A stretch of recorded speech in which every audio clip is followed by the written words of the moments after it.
Welcome to episode 4 of State of the Eagles with your man BG31 and me, Dante the Dark Knight, in the house. Where would you rather hear the State of the Eagles from? Who would you rather hear from? No other than us, where we're coming to you live right now. Yeah, let's get it. 91 days away. Let's salute our boy Fletch Cop. Here we go. Tackle number 91, Fletcher Cobb.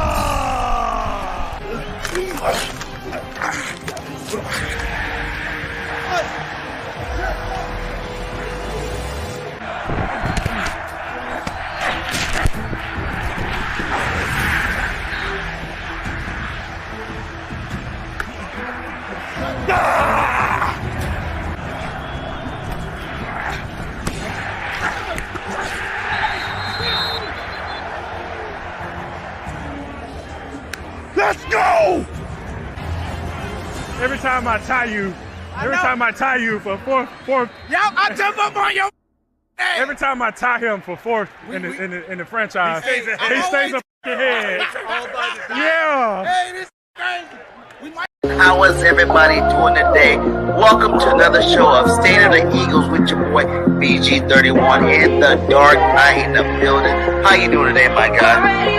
I'm great, man, on this holiday weekend, man. Like the Royal Day.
Yes, sir. We back. We're back. What's up, Eagles Nation? How we doing today? Man, doing great. I'm your man, Dante the Dark Knight, along with BG31. I'm sorry. Yo, this is episode 4. It's the State of the Eagles, the brand new podcast that we collaborated and got together on. We have a lot of fun here, but I got a little bone to pick because in the opening, y'all caught me with my mouth kind of like, if you look at the intro, I made the little Bobby Brown twisted of the mouth, and I want to let y'all know you can rest easy. I'm not doing the things that Bobby Brown did, because what happened was they caught me in the middle. I was eating some walnuts, and when he came live, I was trying to get it out my teeth at the same time. So I just want to let y'all know that y'all can rest easy, because I'm not on the Bobby Brown. I'm not on the sugar. I'm not on the nose sugar. So I just want to put y'all at ease about that. Because I look at it, I'm like, look at that. They got me out here. What's up, looking like, how you doing, looking man? like You Bobby. good, though. You good, though. We weren't even thinking like that. You bring it into, we weren't even thinking like that. We weren't thinking like that. Yo, I couldn't help it, man. Every time I see it, I'm like, I seen it. I seen it. He was like, I seen it. But yo, I'm happy to be here, man. You opened it up 91 days until the season starts. I can't wait. Oh my goodness. I wanted to start tomorrow, but you know my dilemma. I don't want the summer to be over so quick because I like to cook out too. I know BG gets down on the grill. I like to get down a little bit. I'm probably not as good as you are. You do that thing. I know you do that thing, but I still like the the weather to be able to do that. So I don't want to rush summer, but I do want to get to this season because I feel very, very good about our Philadelphia. Very, very optimistic about our Philadelphia Eagles and this season that I deem I tagged as unfinished business. This is unfinished business season. I think that we're going to finish that business this season. How you doing though, BG? Man, I'm feeling great, man. I'm feeling great. Like you said, this team is that team. We are definitely going to finish unfinished business. We're going to talk about some things today. I want to talk a little bit about Quez Watkins. You know what I'm saying? You heard, Nick Sirianni back him up, say that, he's had the best OTAs, but then you hear at the back end, he dropped a big bomb from Jalen Hurts, Are we being too sensitive with Quez? Or, I heard that Jalen Hurts threw 2 picks. Are we saying Jalen's not the guy no more because he threw 2 picks in OTAs? Are people just really dissecting it a little bit too far? Well, you know my position on Quez. I think that, I'm rooting for the guy. Don't get me wrong. But I am down on him after last year. I've kind of and somebody brought up a great similarity or great comparison in the chat last time. I think it was on my show, but they compared him to Nelson Aguilar, and that's how he was. He's coming to me. He's coming off of that type of doubt in my mind. But there's also the room for him to improve, as Nelson Aguilar did in the year we won the Super Bowl. Nelson Aguilar coming in that season, we were a little down on him. But he had an outstanding season that year, and he was a main part of us winning that game. So, there's always hope that Quez can turn it around, and I'm rooting for the guy, but I don't have a ton of confidence. I did hear the comments that Sirianni made at about the OTAs, but it is OTAs. Was he blowing smoke up his? He might have been. I don't know. He might have been blowing smoke up, but I need to see it. And like I said, I root for the guy.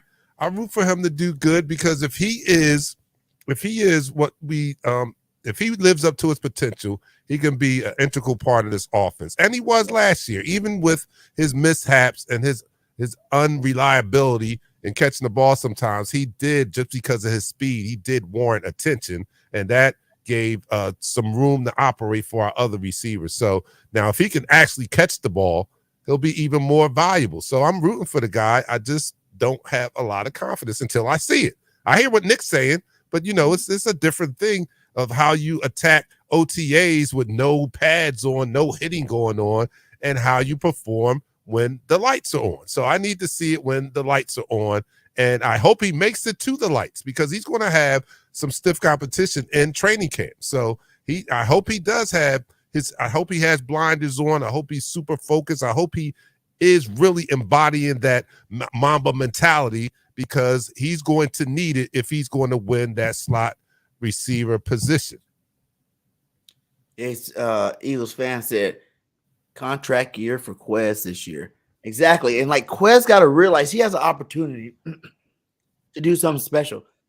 You see a lot of the third receivers in the league. When a team got too dominant, or at least one superstar and one good receiver on the outside, that third receiver can make a lot of noise, put a lot of noise behind his name.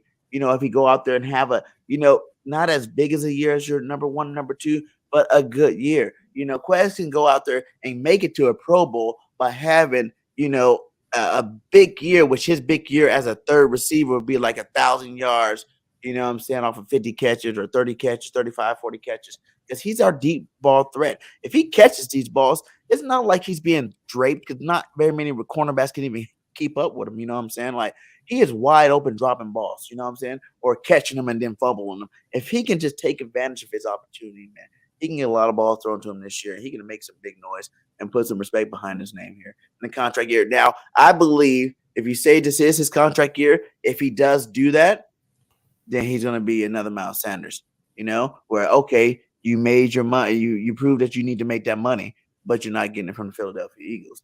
You're going to get it from somebody else. All right, we got people in the chat room. People from Facebook are on the line. That's what's up. I don't have control of the comments, but that guy, Tony Barron, is from Australia. So Tony, thanks for tuning in to this Salute. new show that we threw together. Me and BG teaming up, two titans from in the Eagles content arena here, teaming up for this State of the Eagles broadcast. And I thank you guys, my followers from Facebook, for tuning in. Tracy's laughing at me, laugh out loud. Tracy, they caught me wrong. I mean, I was really trying to get the walnuts out of my gums, and that's what happened on the opening. But I thank you guys for tuning in, man. This is a great show, and we're having fun doing it. Getting back to Quez, if Quez gets 1,000 yards, if he gets 1,000 yards, that's going to say so much about how explosive our passing game is, because it's not too often that you have all three receivers get 1,000 yards, right? Because we're assuming that AJ Brown is going to continue to do what he did last year. We're assuming that Devontae Smith is going to continue to do what he did last year. So if you add Quez to the 1,000-yard club, then Jalen easily has to be over 4,000 yards, right? That if that happens, he has to do that. So how much more explosive will this offense be to have three wide receivers gain 1,000 yards? I'm rooting for it. I don't know the reality or the possibility of it really happening, but I'm not going to hope that it doesn't happen. If it happens, this team is going to be even more scarier than it was last year, and that's already don't forget Goddard too. Possible. Yeah, Goddard too. Yeah. And I feel like this, guys.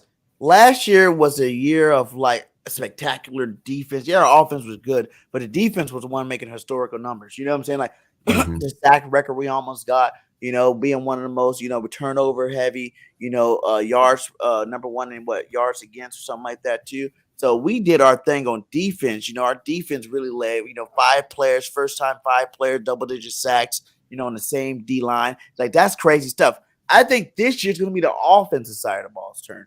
You know what I'm saying? I think Nick going to get these boys. Jalen's going to hit that next level. We've seen him hit the next level already. He is the best quarterback in the league right now. We can debate that all day. You know how we always do. But the receivers will benefit the most, having even a Swift running back where, now the linebackers really got to think, okay, well, he's doing all this play action. Is he going to just dump it back off the Swift now? Because Swift is one of the best, dip and dink and dunk running backs out there. You know what I'm saying? He's a good reception running back. So it's like that brings another dynamic to this offense where I think Jalen can really shed everybody up and get that 4,500 passing yard season off his belt. You know what I'm saying? Because it's time, man. It's time to see everything. The running is never going to stop for Jalen. He's going to always do his thing. It's safe running. I want him to do it forever. You know what I'm saying? It's all that safe running where you slide when you need to slide. You're going out of bounds when you need to go out of bounds. You're throwing the ball away when you need to throw the ball away. Like, he's really smart at that. So I'm not worried about his 600-700 yards a season that he's probably going to always average. I want him to see him take that next step. I want us to throw the ball downfield a little bit more than we did last year, because we got the skilled position players to do it. Well, he was excellent at the deep ball last year. He checked all the boxes. I know. Where's Nichelle? This is not Eagles Talk. Let me just remind you, this is a new program that me and BG collaborated on called The State of the Eagles. So you will still see Nichelle on Eagles Talk every Thursday or every other Thursday in the off season. Well, you might not see her in the offseason because my co-hosts, their contract is such that they don't have to show up in the offseason, just me. But they show up from time to time. They show up from time to time in the offseason. But definitely by the time the start of the season comes around, Nichelle and Pat will be in the house. But for now, just enjoy the me and BG as we break it down. Now, getting back to Jalen Hurts, though, Jalen Hurts, he does, and the reports were that they are looking for Jalen Hurts to take another step, and what was I want to use the correct words. They are expecting him to be a better pocket passer. That's the jump they expect him to be. They think that he can be a even better pocket passer than he was last year, and he had tremendous numbers. Yes, Hurts from the pocket. Those were last year's numbers, and they expect him to be even better than that. And I guess that's because he ran a little bit more than normal quarterback. So is that a hint that he's going to run less and be throwing from the pocket more? And if that's the case, I'm okay. If you look at these numbers, I'm okay with him if that's what he's going to do from the pocket, and they expect him to be even better than that. then I'm What's okay with better that. than that, though? You're already number 1 and 2 of the 3. Yeah, yeah. Like, what's better? 1-1-1. I guess that's the only thing you could say. You know, His Jalen's that his dude, deep man. ball was just it was outstanding. It was the biggest improvement that I seen, and it was one of the things that I had on my checklist that I needed to see from him going into last year. I had my questions. I know BG didn't. BG is like Nichelle. Like they were as soon as Jalen Hurts was born, BG and Nichelle knew he was going to be great. As soon as he was born. Soon as he came out the womb, BG and Nichelle were already Jalen Hurts fans. So that just tells you how much confidence they already had in him going into last season. But me, unlike them, I did have questions, and I needed to see them answered. And he answered all of my questions, checked off all the boxes. Can he throw a more accurate deep ball? Does he have the arm strength to even throw the deep ball? Because that was some people were questioning his arm strength. So we saw that he does have the arm strength to make all of the throws. His deep ball passing was a big, tremendous step over the year previous to that. He just improved in every area that I need to see him improve in, and because of that, he was a runner-up as the MVP of the league and just 1/2 away from being not only a Super Bowl winner but the Super Bowl MVP. So if he improves on that, unfinished business will be finished this year. Believe that. Facts.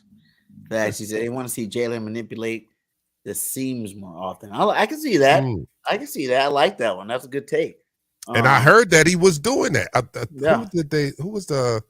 It was one of the defensive players, new guy on the defense, saying that he was surprised to see Jalen manipulating the secondary a little bit more with his lookaways and such. And that's just maturity at the quarterback position when you can manipulate the secondary with your eyes. And once he gets that, and if he adds that to his repertoire, the sky's the limit. And we all agree that he has not hit his ceiling. We don't even know what his ceiling is. But I think that he'll take another step towards that ceiling and this year. So that's what we're all hoping for. Yeah, man. Just the way, like, that's just development when you get to play in the same system again. You know what I'm saying? Like, we got to see what happened. Everybody wondered what was going to happen. Boom, there you go. That's what happens when you can be consistent. They were talking about, I heard some interviews talking about how he controls, like, basically the temperature of the whole team. And that's ownership, that's coaching staff, that's GM. The whole team is, like, under Jalen's spell of swag. You know what I'm saying? He is him. And he's doing a damn good job leading this football team. And people want to follow this guy. You heard Devontae talking about people want to follow him. If they say, if he jumped off the bridge, are you jumping too? Right now, you got 50 people saying, yes, I'm jumping too with him. I'm jumping too with him, because Jalen is that guy. He's that convincing. And he's our leader, man. And that is the biggest thing, right? I was able to jump on the Hurts train so soon. It's because I knew he was talented. The problems with quarterbacks these days is being able to go to the pros and be able to handle everything else that comes with football, being a professional football player, you know what I'm saying? Besides just your talent, your skill arm, that type of talent there. So you got to be able to be mentally sound to play the position, because it comes with a lot of pressure. You get all the love for the wins, you get all the hate for the losses, and a lot of quarterbacks. Look at Carson. Carson couldn't handle it. He still can't handle it. He might be not even have another job. Lucky he made enough money, through this process that you ain't got to worry about him needing money for the rest of his life. But he's done with the football field. And it's just like Jalen's mentality is just too much. It's second to none, man. It's like one of the, I want to look up the guy, and he's younger than me. You know what I'm saying? Like, this guy got me, following him. Like, oh, I like his swag. I like the way he, carries out life and all that kind of stuff. He's just a real serious dude. I love it, man. I love it. That Mamba mentality, man. Like I said, BG believed in Jalen when he came out the womb. I can see Jalen now just directing, how he was going to be fed as an infant. Like, no, I want the left breast, not the right breast. I know what I'm doing, Mom. I'm going to feed off the left breast. He just was running things from the door. I could see him in preschool just directing everybody. No, you get graham crackers and you get the animal crackers. He's been a leader. He's been a leader since early on.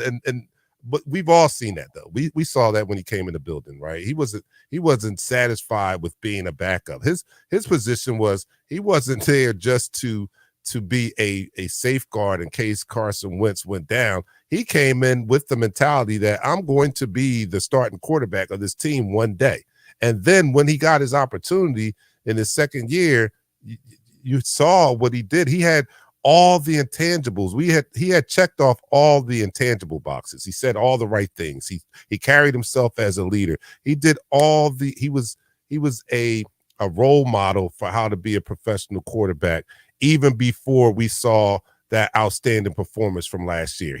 We were rooting for him to take that step, because if you wanted to pick a poster boy to be the face of your franchise, he was already exhibiting that before his play caught up to his intangibles, if you say. Yeah, man. And that's going to help the whole offense. Like I said, like I can see Quez, if he can just understand his role, man, getting back to the Quez thing, if he can understand his role, I think that he can be something special this year, man. He can really be something special. And I want to see him do it. Like, I really don't want to see – I like homegrown talent, finally succeed. Look at the Brandon Graham story.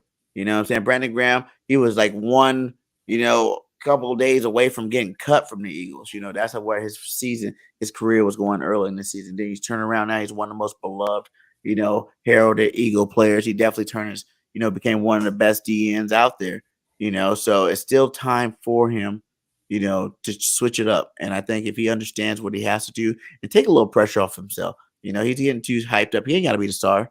He ain't even got to be like the third star. You're like fourth target, fourth or even fifth option if you add Swift to the passing game. So it's like, to be the fifth option, just go in there and have some fun. When your number get called, make the play. Period. That's all you got to do. Keep it simple. Yeah, Ed Clinton says Hurts faced more adversity. This is such a true statement. He's faced more adversity in college than a lot of quarterbacks.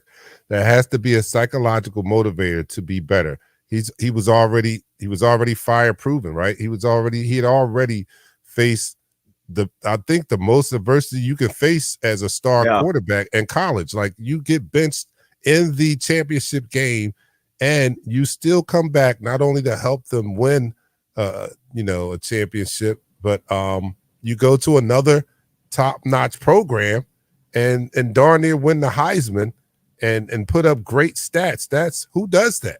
Yeah. Who does that? Our franchise quarterback. That's who does that. So he was already, he had that mentality. I don't know why the scouts were so down on him, but I'm happy that they were, because they allowed him to drop out of the first round, and Howie was smart enough to hedge his bet on Carson Wentz. And Howie probably, or the people inside the building, probably had an inkling of what Carson was about. I know they were. Yeah. I know that might sound contradictory, because Doug Peterson ultimately was let go because he wanted to pivot to Jalen Hurts, and management thought that Carson Wentz was still has something in the tank. Well, thank God that he didn't. That Carson did what he did. Thank God that he did what he did, because if not, we wouldn't have Jalen Hurts as a quarterback today. So thank God he blew up. But the signs were already there. When you talk to his former teammates and take the temperature of the locker room when Carson was there, the evidence was already there. I mean, we killed. Who did we kill? What's the receiver? Alshon. We killed Alshon Jeffrey, right, for leaking little blurbs about Carson out to the press, right? But hindsight, Jeffries was exactly right. We need to be thanking that man. He tried to give us a heads up on the guy, and it came to fruition. It was true. He was not the best leader in the locker room. But now we have a leader of men in the locker room, and this team follows his lead. And because of his thirst for greatness, this is why this culture of this team is moving. If it's not already there, I think it's already there. The culture of this Eagles team is that of greatness. And we can put them in the same sentence with the Kansas City Chiefs. We can put them in the same sentence, dare I say, the Patriots. I know it remains to be seen. We got to get a Super Bowl with him at the head of it before we can cement that title. But the culture of this Eagles team, because of last year and the ascension of Jalen Hurts, is we're cultivating a greatness culture around here. I mean, a great – I mean, come on. I don't want to sound homerish, but we all said if they had played just one more half of dominating football, this team would be considered one of the all-time best, if not for the entirety of the history of the league, definitely since the salary cap age, right? This team was that dominant last year, and had we brought home that Super Bowl trophy, we would be talking about them as being one of the all-time great teams. So for sure, they have an opportunity to come back and do it this year. We win that trophy, we are the best team ever. You know, especially we won it with like the sack record too. That would definitely made us the best team ever for sure, hands down, or arguably the best team ever, man. But speaking of former Eagles, we got our boy Boobie. You know, he talking kind of spicy, you know, with his little new team now. He talking a little spicy with his new team, you know, man. What do you think about what Boobie said?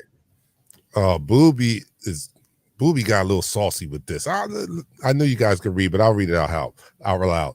Miles Sanders says he was disappointed with his number of Super Bowl touches. Last game of the season, for all the marbles, if they put themselves in my shoes, would they be happy? I don't want to make headlines, but if it does, I don't care. Maybe you should ask them why I'm moving here.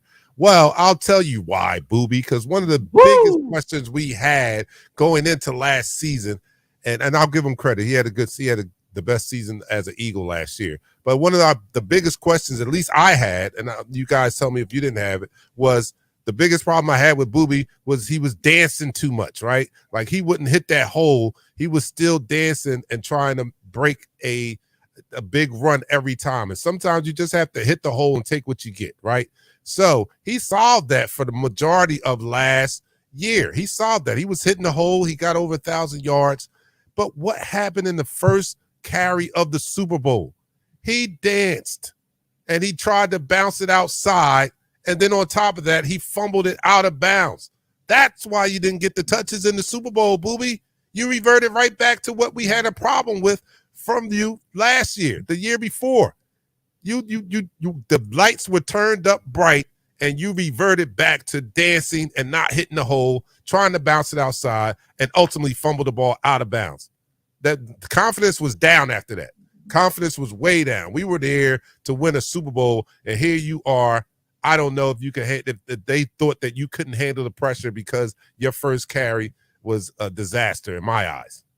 Hey, he was excited. You know what I'm saying? He had one of the best running, season 4 running back with the Eagles last year. You know what I'm saying? It was a career high for him. He looked really good out there. And I don't know. I'm a running back personally, and I don't really agree with dancing. Some of the best running backs ever to play the sport, and even on the Eagles, you look at the Rest Bush or Shady McCoys. Shady used to dance, and he used to keep the bread out there. Remember how Shady used to always get in trouble because he had the bread way out there, hanging it out there when he's running the football. So, some of these guys, they are who they are, but what they are is big, game-changing running backs, So I never was that big of a thing of Shady because Shady was hitting holes. This year they were so big with our offensive line, man. They were so big that he had no choice but to hit them. But with Jalen Hurts pulling the linebackers, it made it a lot easier for him to do, yes.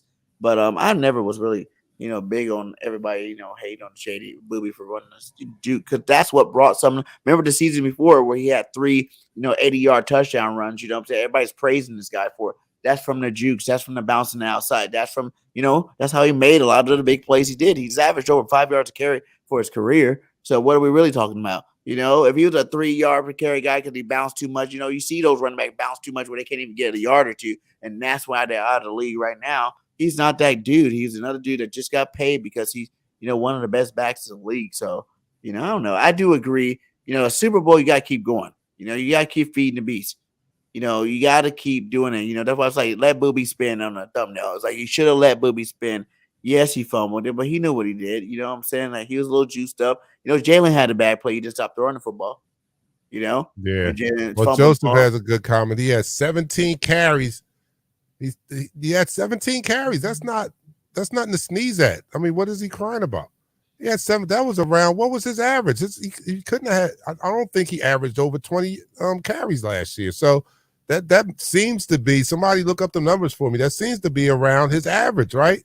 If we look at his average of carries last year, that 17 carries might have been around his average. So if you got what you usually got and only got 20 and didn't get over 20 yards, maybe that's saying something also.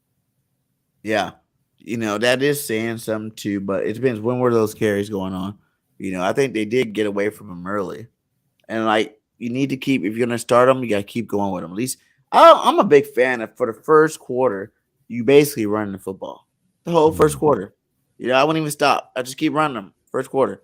And you can mix in some screen plays, some quick slants, things like that. But you're basically just running the football, run that RPO the whole first quarter. Come out and stop us. Because that's where our offensive line is. They're maulers. They want to go hit somebody early. Get them physical early in the football game. Put a little doubt in their heads early in the football game. We just ran the ball down your throat and scored a touchdown. You know what I'm saying? And then that helps open up the passing games afterwards. And, the rest will be history from us. Because I think just like we were the number one second quarter team, I think we can be the number one, first, second, third, and fourth quarter team in the league. Our team is pretty deadly this year. Oh, I'm sorry. Joseph did correct it wasn't 17 carries. It was only 7 carries. Okay. 7 all right. carries. Well, then he does have a point that we're not getting the ball a lot. But like the previous commenter said, our offense wasn't the problem. We put up 35 points in the Super Bowl. The offense wasn't the issue. So, yeah, that's Tony. Tony, thanks for reminding us. Yeah. So I don't get me wrong. I understand when you are a good football player who doesn't want the ball, right? So maybe the comment is not really bad in that sense. You want the ball. But it sounds like a little hate in there. And I know we don't have the context of the whole conversation. That's just a snippet. But great players want the ball. I get that. But I'm not. And that is it, too. The Super Bowl, after the kind of season he had. I can understand he had a season like he did the year before, right? And then you're in the Super Bowl. You're like, okay, we're going to just stay away, forget it. We're not going to risk it. But he had a dynamic season. Yes, he made an early mistake, but you got to keep feeding the beast, we could have kept the ball away from Patty Mahomes and the Chiefs a little bit longer. Maybe he's looking at it from that mindset. Like if we would have just ran the ball a little bit more, you know what I'm saying? We could have kept the ball longer. They wouldn't have scored as many points. We probably wouldn't need to have to worry about, getting the ball back at the end of the game to win the football game. So I can see it. Plus, he's not on a team no more. So, of course, he want to bring his importance, his value to the team that was, overshadowed in the biggest game, biggest stage of the season in the Super Bowl. You want to make them know that, hey, man, you use me. Maybe we would have won this game. You know what I'm saying? We could have won this game. You know what I'm saying? I'm going to show my new team. I'm going to show my new team what we do over here. So, yeah, a little salty. What's up, man? A little shade. What's up, Ant? Yeah, but we don't have to go back there. Boobie is now with the Carolina Panthers. Wish him the best. We'll see if he can continue to be as dynamic as he was last year. I think that a big part of his success last year was the massive and dominant offensive line he ran behind. We'll see what he can do. I don't think that Carolina's offensive line comes close to what we have here, but we'll see what he can do. Good luck to him in the future, and we'll keep moving on. Big Simple's talking about Carter and Davis. What's the don't you have something? Or hold up, Anthony said Miles should get better because he is the one had lots of chance to make big runs instead of bouncing on the outside. Yeah, that was my point, Anthony. But what was the we talked about? My player, I think that's going to dominate this year. I think it's going to be Jordan Davis. I think everybody talking spicy how Carter's going to be the guy. And I know Fletcher Cox didn't come back for a year not to play. He actually played pretty good at the end. But I really think, this boy Jordan Davis really gets it. His mom's a huge Eagles fan. He's one of the biggest freaks of nature ever, to come out of the draft. We were all clamoring for him. Like, oh, my God, we got Jordan Davis. But now everybody's like, oh, Jalen Carter, Fletcher Cox going to start. And then Jordan Davis going to be rotating in with Milton Williams. No. My boy Jordan was like, definitely know what was what's expected of me and ready to go ahead and reach those expectations. He lost some weight this offseason. He looks really good, physical. He's still, 340, so he's still a big man, 6'8". Jordan Davis is going to be that defensive tackle that everybody keeps talking about. I heard people talking about Jalen Carter's going to get 9 sacks. Jalen Carter is going to get the double to replace, Hargrave with the double-digit sacks. And I'm saying that Jordan Davis will be that bull that does it, not Jalen Carter, because he's going to be the starting and the best DT on this D-line this year. What do you think? My God, we got an infiltrator in the house. South Texas up there trying to throw shade on Jordan Davis. Jordan Davis, I agree with you. I think Jordan Davis is going to he's got a lot of motivation. First of all, I don't think that he lived up to his own expectations of last year, let alone what we expected from him. Jordan Davis is, when you follow a leader like a Jalen Hurts, is contagious. Everybody has that that attitude of being the best that they can be. And Jordan Davis, I don't think, was happy with his own performance last year. And now he has his boys from Georgia there, and he wants to prove something not only to himself, but to them too. Like, he was the big dog at Georgia before he left, and they're coming to join his team. Basically, he's probably claiming it. Right. My team, my boys are coming here, and he wants to show and prove. He wants to show and prove, show out for the young guys coming in. Like, yo, welcome, but I'm that dude here. I'm going to show you how I'm that dude. And then all roads go, starring on this defensive line goes through me. You know what I'm saying? So Look I at like him. that Look type how of much bigger attitude. he is than Jalen Carter. Look how much bigger he is. He looks like bigger. a superhero. And he's a freak of nature. He's a freak of nature, that big and can run and can move that fast. So I'm excited. I'm excited to see what he may do. I think I saw on another podcast where they showed him and Carter going, seeing who was the quickest off the snap. And that was exciting to see those two battle it out in practice like that. And iron sharpens iron, man. Iron sharpens iron. We talked about it last year. Why do you think this team was so great? Because you had a top 5 offense going up against a top 5 defense every day in practice. Iron sharpens iron. You had Pro Bowlers on the offensive side.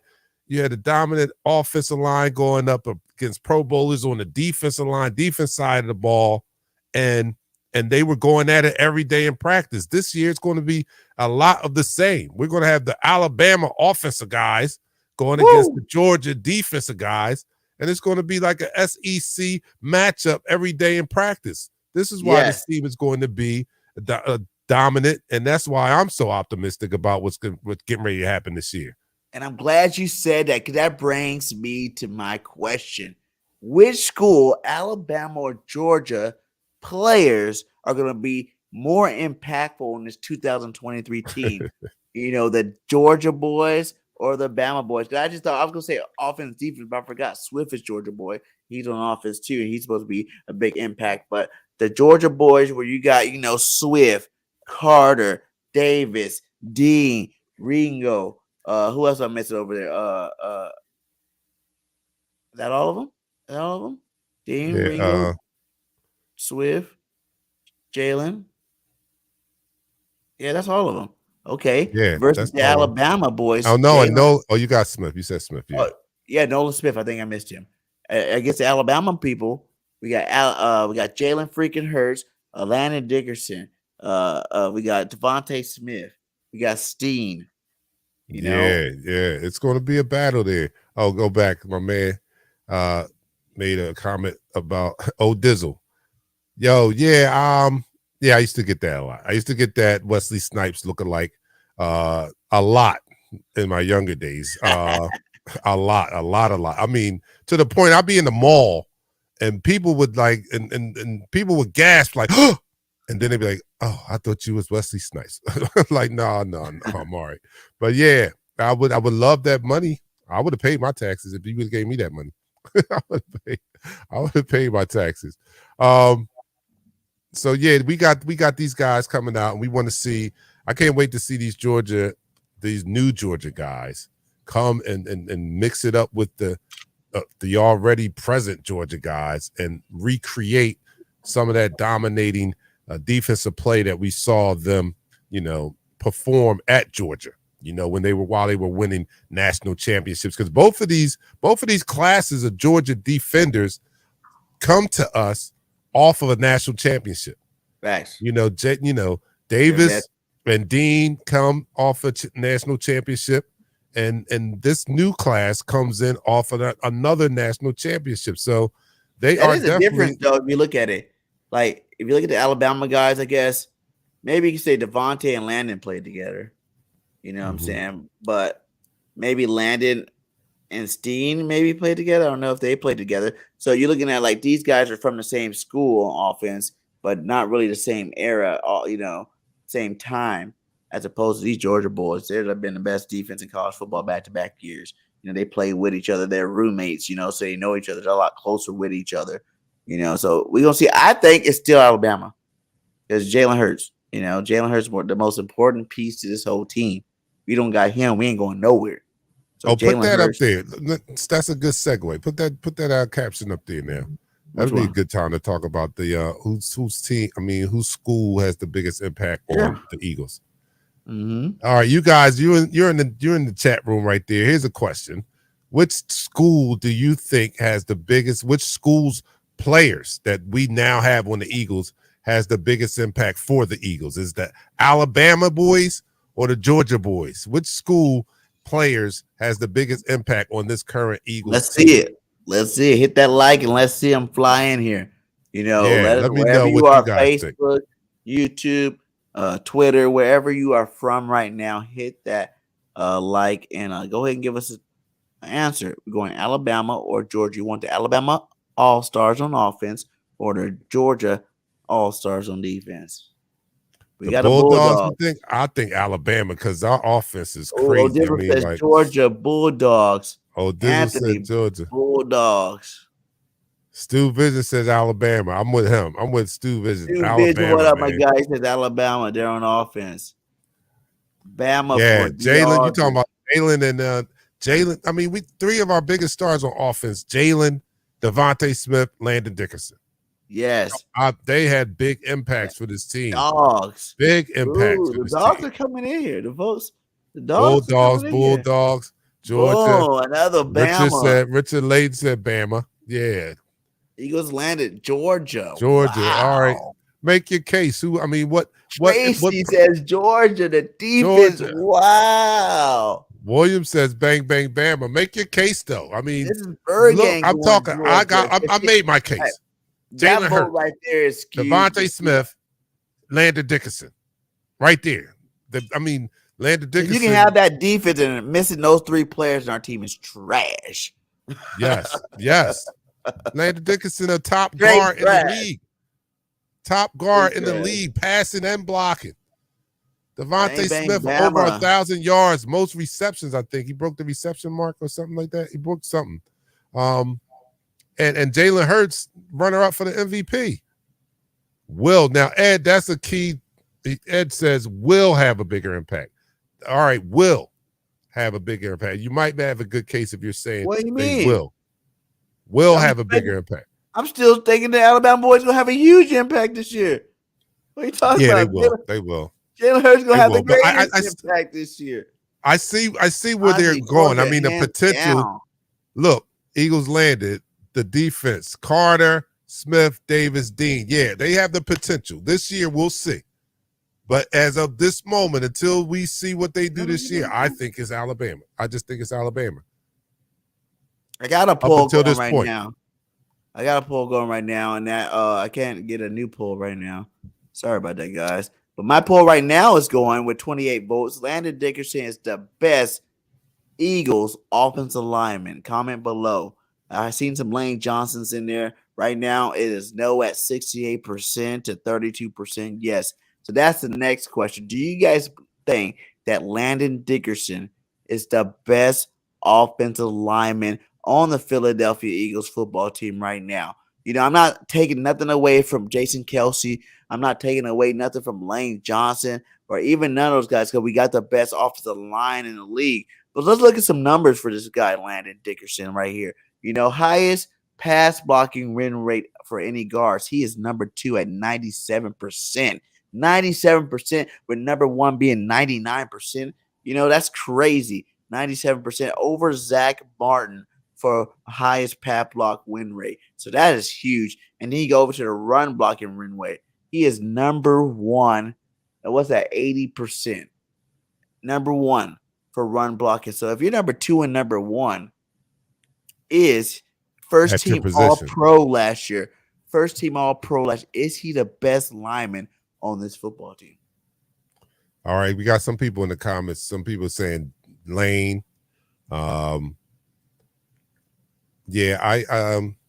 Dickerson is pretty dominant, man. He is pretty dominant. I know that Lane has a stellar record too, especially allowing quarterback pressures and sacks. He hasn't done that in like a couple years.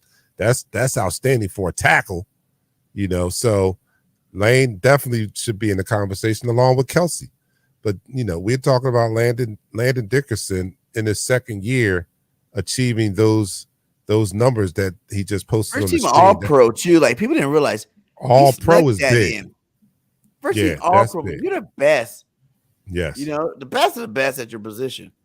And that's not, only number All 2. Pro is not a popularity contest. It's not like the Pro Bowl. Pro Bowl is a popularity contest, right? Yeah. All Pro Pro is being voted on by your peers and coaches. So I give them more credibility than the fans voting somebody. He's rated higher than Zach Martin. That's saying something. Yeah, the Eagles Landon said he's rated higher than Zach Martin.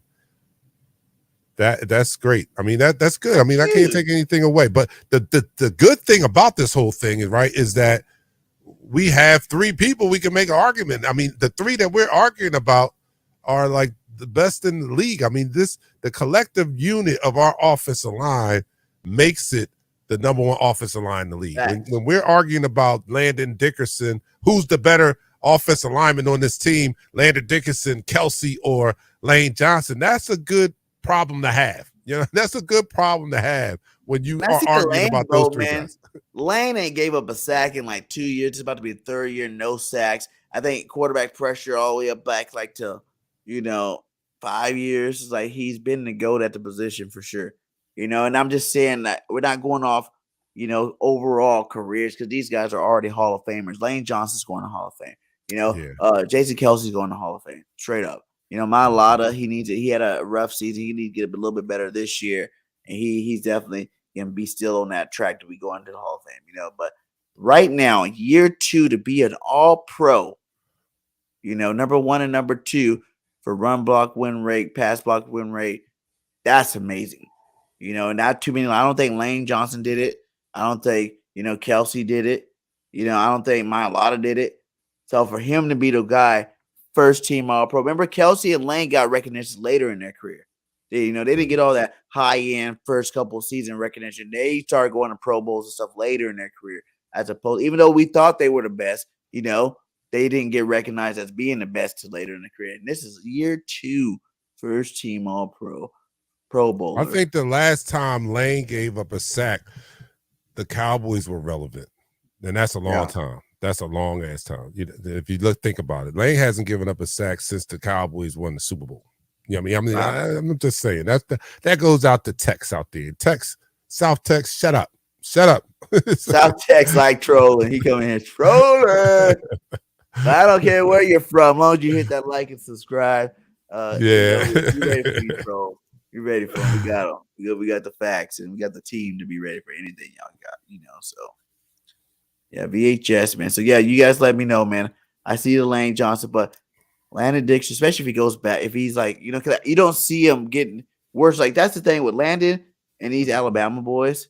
That's the thing that we can stick our hat on right now and say that they're so young. They've only been a couple years in the NFL, and they already are so good and so recognized. Jalen Hurts, second team All-Pro. Landon, first team All-Pro.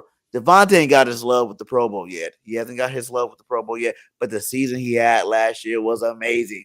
You know what I'm saying? Like, it was amazing. So they're getting better, and these are so young. They're only to get better over the next 2-3 years. And what the hell is their better? Compared to everybody else that play. You know what I'm saying? Like, the best. That's the only thing you can say is the best. So what else can you go to, from what they're doing right now? Man, this is the offensive line.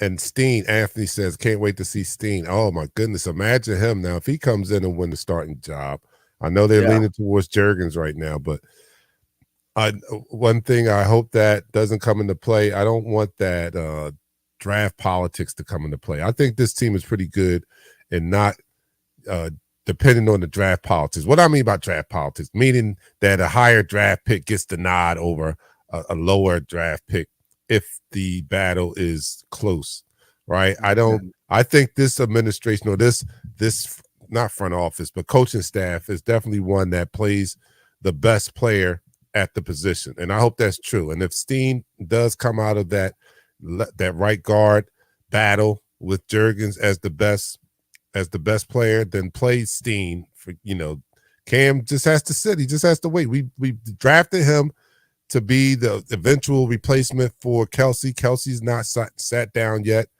So, if Steen does outplay him, that's a big if. But if he does, and I even say if it's a close battle, if it's a tie, I think the tie goes to the young guy. You guys tell me if you're wrong. If the young guy, if they tie, the tie goes to the young guy. He's not even been in the league, and he comes in and he ties a person who's been here. He got a head start. Last year he played. He played Jurgens played last year in some games. Yeah, he did. So, and he's been in the system for a whole year. He's been in Stoutland U for a whole year. Now, but this guy, and I know people don't realize too, the connection is, Steen, Stoutland was from Alabama, so he understands, like, Steen probably understands the language that Stout speaks. You know what I'm saying? He almost was back at Alabama, the last couple of years that we hear the noise about, it's Stoutland going back to Alabama. So, he's really good friends with Saban. He's definitely probably there talking to these guys in the offseason. So, you kind of already know that kind of thing. Who really has the advantage? But he put his time in behind Kelsey that last year. He played some. He understood he had to get a little bit bigger. He got bigger this offseason, and he's more of a technician type, lineman. So it'd be like, what do you want? The technician, Kelsey type guard, or I think he gained what? He's going to be up to 310. I think that's like Isaac said, model played at 312 or something like that. So that's about the same weight, and he's supposed to be a better prospect than Isaac was. So, about the same way. Isaac was great for us. And plus you're playing in between Kelsey and Lane Johnson. So you're going to look good no matter what. So, I think you go ahead and give this guy a chance. He's earned his stripes, and let Steen ride the bench till next year when Kelsey leaves. Then you slide him over and slide Steen in. He have a year of Stoutland University. He probably gets some playing time throughout the season. And, one of our linemen usually go out for a little bit time here or there. So, you're going to get one of these guys in there and he can be in there and do his thing. Because he also plays tackle or guard, so you can get him in there. He might not even be the next guard replacement. He might end up being like, Lane's replacement or something like that. So, we let the boy play after. But I do think Denot should start out with Jurgens. Well, I think he's going to definitely start out on the depth chart, number one. It just remains to be seen if he keeps that tag when training camp is, when they make the final cuts, if he's still the number one right guard on the depth chart. You know me, I root for the best player. I don't care who it is. So, I don't have any favorites when it comes to that. I'm a fan of the team, not necessarily the players. I mean, don't get me wrong, I love the players, but when in order of priority, I root for the colors before I root for the players. You know what I mean? Like, I root for the colors. This offseason right down, right? You seen in the news, Dalvin Cook got released from the Vikings. So we got this list right here. Wait, that's not the list. Wrong list. Hold on. Boom. There it is. Of all the free agents out there, Dalvin being one of them. Would you want to shake up this running back room and add a guy like Dalvin Cook to the roster? Or you happy with where it's at, or any of these other players on this list? Because, I think we were talking backstage. I would love to see Javion Clowney come to the squad. You know what I'm saying? But other than that, is there any other players you would add?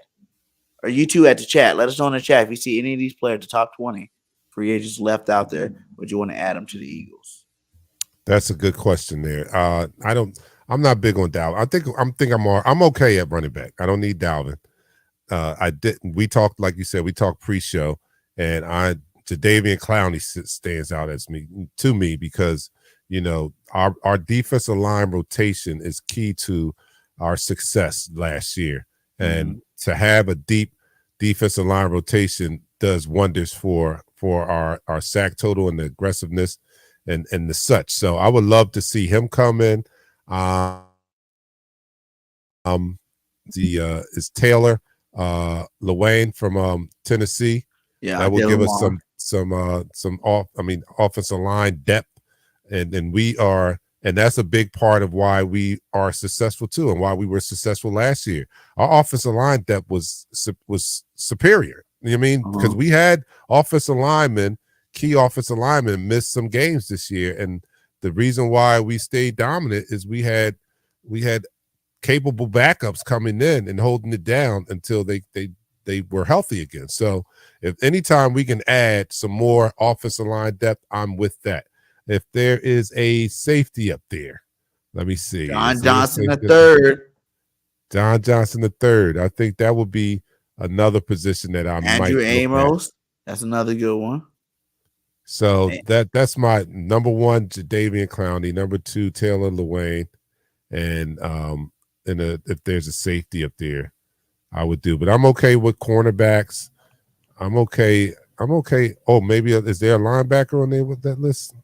Let's see. We got that you guys think that is worth bringing in. Who's that down there at number 50 for the Ravens? I can't see the name on mine. For the Ravens, is that Queen? Queen, yeah. If that's Queen, I can't see it.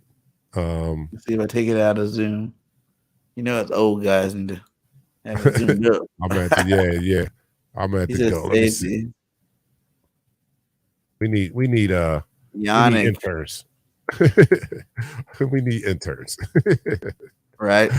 But yeah, I like the safeties. You know, Amos is good.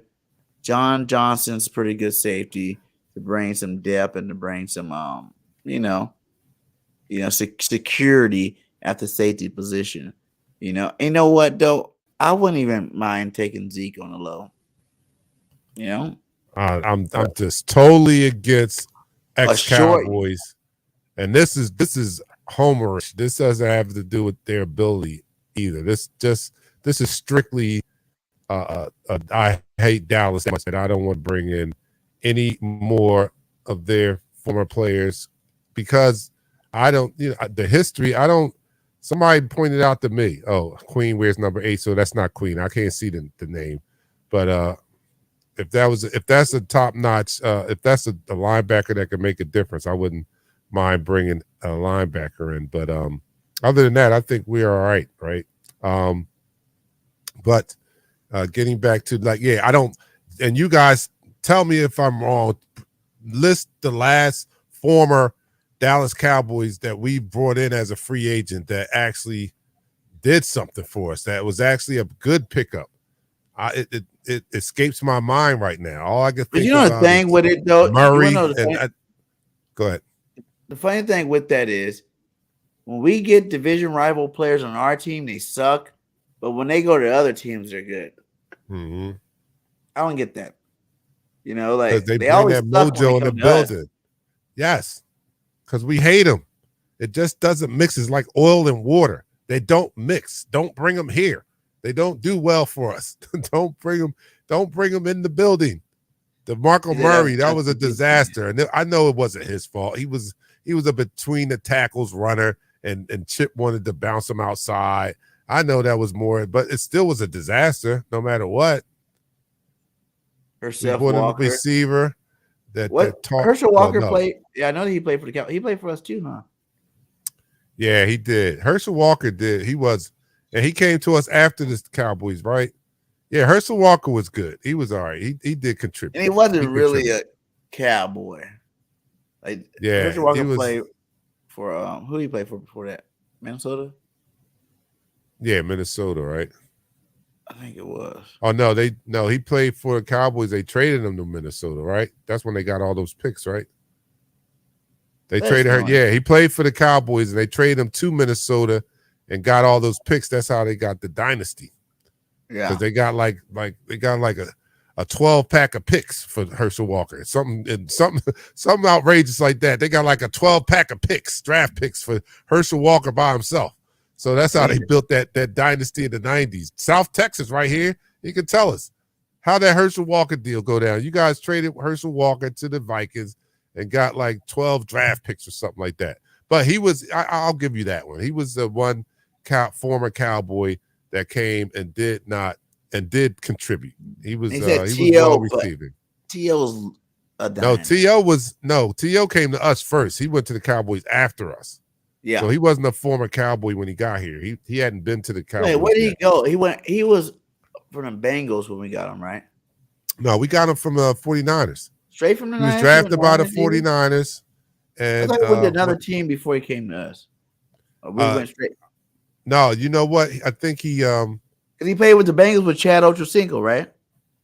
No, not before he came to us. I think there was a pending deal before he came to us from the 49ers, and somehow that deal fell through and we got him. I think if I remember correctly, somebody can correct me if I'm wrong. I think that he was a free agent from the 49ers. He was about to sign or did sign or something, and that deal fell through, and then we got him, if I'm not mistaken. I might be wrong. But we did get him. He played for the 49ers, and the next team he actually played for was us. And then he went to the Cowboys after we left him. After he left. All right, Gary Cobb. Was Gary Cobb Eagle first, though? I think Gary Cobb was an Eagle first. And I might be wrong, but you guys tell me. I think Gary Cobb, same situation. I think that he was an Eagle and then went to the Cowboys. I'm not sure about that, but I think that's what happened. The Niners came to the Eagles, then the Cowboys. Yeah, so yeah. Then he must have went after the Cowboys to the Bengals. Yeah. Right. Yeah. So yeah. So I'm still, but that Herschel Walker, that was a good one. That's one I will give you, a former Cowboy that did contribute for us, but it's not very many that has done it, and I hate them so much. I don't want to even bring that. And who was that? Who was Standrick or the defensive back that came in here and then went and talked shit on us? Oh yeah, after Standrick, that, that leaves things like that leaves bad taste in my mouth. I don't want any more former Cowboys. Just let's stay out of these. I mean, stay away from them. And then Zeke is not needed anymore. We got Swift and we have Penny, we have Boston, we have Gainwell. I don't think we need another back. And if we do need a bigger back, we still have the I forget his name, but he was on the practice squad, big back on the practice squad, who I thought was going to be Sermon. Yeah, Sermon. I thought he was going to, solidify a spot, but with the running back room we have now, I think he's going to probably be regulated to the practice squad again if we can stash him. If we don't, tip our hand or give him too much. That this is when you get selfish, right? You don't want to give him a lot of tape so he can go get a better job. I can't root for that. I can't root for that. I have to root for the guy if he can get a better job, get a better job. But the selfish me, if we can stash him on the practice squad again, Sermon I'm talking about, I like to do that. Hell no, no cowgirl rejects. I'm with you, Tracy. I like it. I was just saying. All right, so Dave, who are you talking about, Dave? It was Cobb a Cowboy first? Yeah. He said he was a Cowboy first. All right, so Cobb. All right, well, that'll be number 2 then, because Cobb was a contributor while he was an Eagle. Another thing we talked about backstage was, we seen this. Chad Ochocinco said, I wish I would have been able to play there. You talking about Philadelphia. How you feel about hearing Chad Ochocinco could have been a Bird back in the day? Would y'all have rooted for that? Or I'm not, don't get me wrong, I think Chad was great. In his prime, I think it was a good year. But I think that when he went to the Patriots, I think it kind of exposed him to not being a disciplined route runner, right? He was more of a freelancer. But he did, he caught everything that came his way, but he was more of a freelancer. And I think that's why he didn't work out too well with Tom Brady, who needed him to be disciplined on his route running and be where he was supposed to be. And he wasn't there a lot of times. So I don't know how that would have played when he played, because he played during the Donovan McNabb years, right? Ooh, could you imagine Ocho with McNabb? And Donovan? We had no receivers then. Mm. We had no receivers then. Yeah, he would have came. We would have got us an Ochocinco. What? He made Carson Palmer great. You know what I'm saying? Like, remember him and TJ Houshmandzadeh? Yeah. That was one of the best duels in the league. TJ, who's your mama? TJ, who's your mama? Tracy said he would have been fun with us. Yes, seeing him doing all the celebrations he did, Yeah. He said Ocho would have been a legend here in Philly, a legend, straight up legend. McNabb and Ochocinco, yes, right? That would have been crazy, man. That would have been crazy. I would have loved to see that. Look, Ed is like Ocho would not have been able to play with the inaccurate McNabb. Oh, but Ocho made spectacular catches. He probably could have made McNabb look and be even better. Well, T.O. did. I mean, when we talk about wide receivers and why they add so much value to the quarterback is because that would be nasty. I mean, great wide receivers I'm talking about. When we talk about the impact that great wide receivers add to a quarterback, the biggest thing is their catch radius is so wide that they make the quarterback look good. Like ordinarily, every I mean, unless you're like Aaron Rodgers, but the most quarterbacks are not accurate all the time, right? But when you have a great wide receiver, they make up for your mistakes sometimes. It might not be the most accurate ball, but you're throwing it to a T.O., or you're throwing it to a A.J. Brown, or you're throwing it to a Chad Ochocinco who goes and make those difficult catches. That's what helps quarterbacks. We're talking about A.J. coming in and helping Hurts last year. We talk about Diggs going to Buffalo and helping Allen. You know what I mean? That's why they're great wide receivers. So some of those bad passes, oh yeah, they go get those. You look good. You look great. I probably look like a better quarterback if I was throwing the T.O. and A.J. Brown. You know what I'm saying? Right. McNabb did. I mean, T.O. made McNabb, his accuracy wasn't off the charts, if you remember. Like his accuracy was not off the charts until T.O. came. That year T.O. came, I think that was the highest completion percentage McNabb had. He was on fire that year. Yes. He was just throwing the ball up. That's why T.O. just hated throw it him. up. I mean, you think about what Randy Moss did to the quarterbacks he played with. Remember what he did when he played for Brady that first year? Yes. Brady, 50 touchdowns, freaking 4,000 yards passing. And people act like Brady was doing that like all the time. He wasn't even doing that in the beginning of his career. Like, no, he wasn't. After the Randy Moss experience went through, then all of a sudden Brady threw him for freaking 5,000 yards. Like, a good receiver could definitely change your game, especially when you have two of them. You see how much, like you said, Jalen's game changed. When you added A.J. Brown with Devontae Smith, it's like with a Devontae Smith, up to a whole nother level. So I think back in those days, I would have said, yes, bring Ocho in. Instead of top Stankston, as someone said in chat. Lewis 17-0 proving otherwise. You know how we do it, baby. You know how we do it. Love it. Cunningham to Moss. Oh, you know what's so mad about that? I'm like the hugest Cunningham fan. Like, I love Randall Cunningham. He's my favorite quarterback. We have the same first name. It's like, I always told my dad used to lie to me, like, oh, I named you after Randall Cunningham. I know you did. You named me after you. But same name. But, that is my guy. He is the reason why I am an Eagles fan now. It's Randall Cunningham. But yeah, man. Randy Moss, that Minnesota team where what was he MVP that year? Oh man. Or he's like tied. I think that was like a tied MVP or something like that. Or they had like two different polls that year.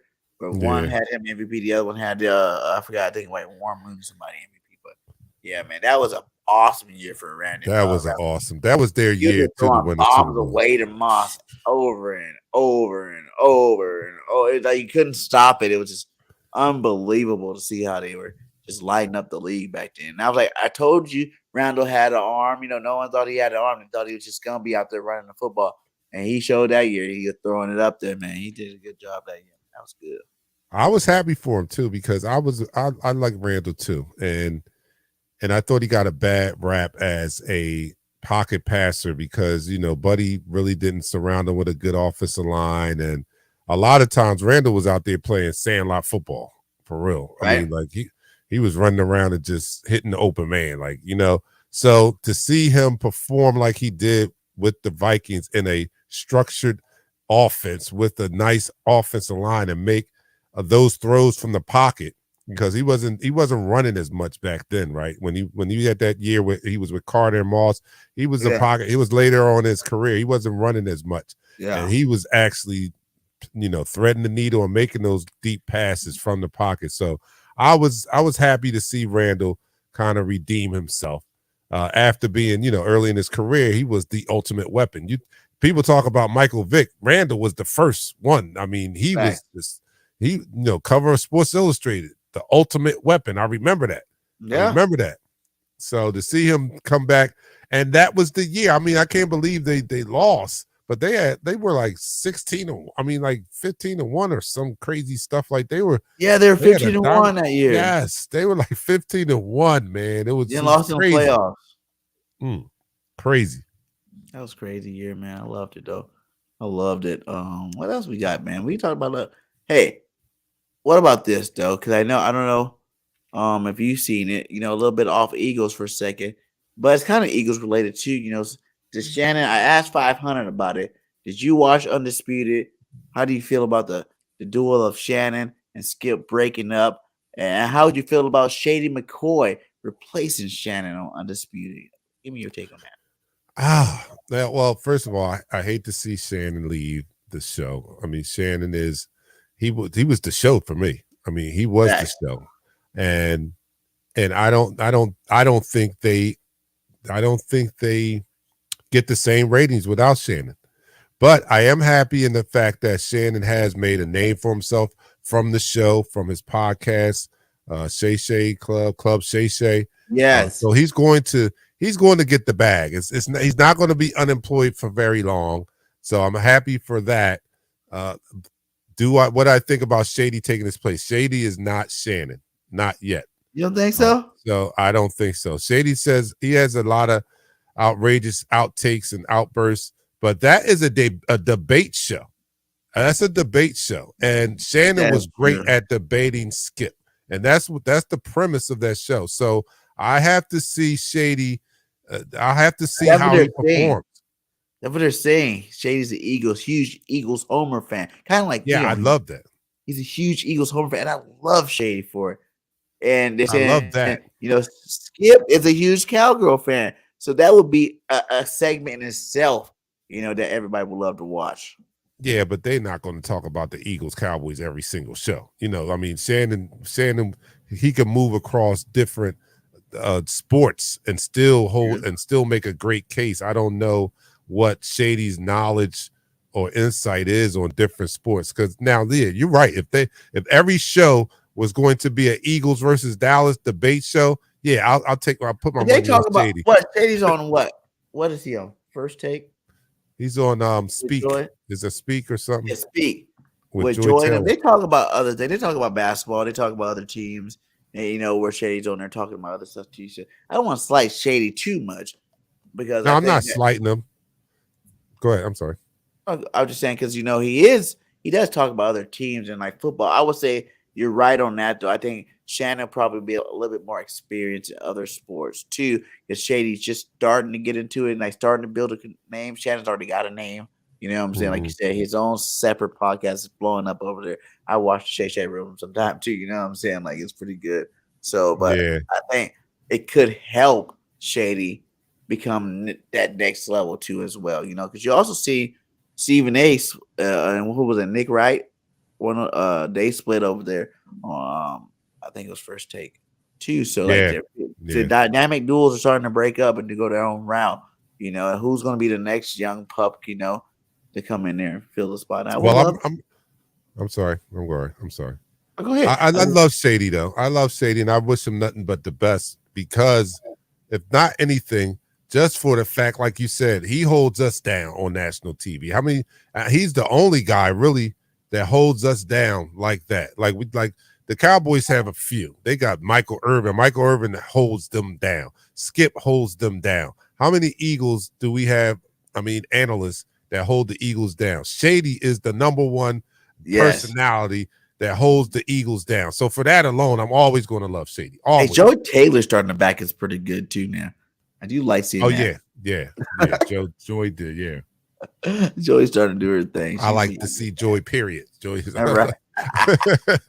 So let me just throw that out there. But Talib says, I love Shady, but that marriage will not last long. And that's what it's about. It's about the chemistry, right? So hopefully that they develop. I think that's why he got the job, because they're trying to replace an outspoken personality with another outspoken personality. But if I had my choice and I had to pick somebody from that network, I would have probably picked Acho.